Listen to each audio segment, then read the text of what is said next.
എടാ ശിവ അയ്യേ നാണം ഉണ്ടാ ശിവ. പതുക്ക പതുക്ക. ആ രണ്ടുപേരും അപ്പുറം ഇപ്പുറം വരും. ഇതിലാ സ്പീഡ് ഉള്ളത്, അവള് പെട്ടെന്ന് വന്നില്ലേ. ആ അതിലൊന്നും തൂങ്ങണ്ട, അത് ശരി. ഞാൻ പറഞ്ഞിട്ടേ വരാവൂ കേട്ടാ. ഇത് കാല് കാല്.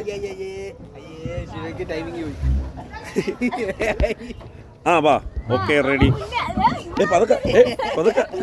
അതെന്ത് ശിവ ശിവ ശിവ കള്ളക്കളി. താറാ കുഞ്ഞാടി.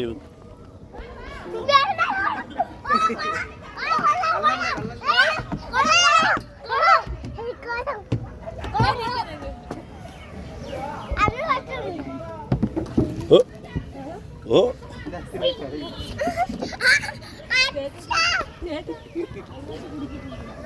ആഹാ അതിൻ്റെ അകത്ത് കൊച്ചു ഒരു കൊച്ചു അതിൽ കറങ്ങി വന്നതാണ്, കുടുങ്ങിപ്പോയി കേട്ടോ പകുതിക്ക് വെച്ച് തോത്താഴ്. ഉണ്ട് കമ്പിട്ട് കുത്തിങ്ങി ഇട്ടാൽ മതി. ഇടയിൽ മുകളിൽ നിന്ന് വരും. ആ ഇവിടേക്ക് അറിയില്ല.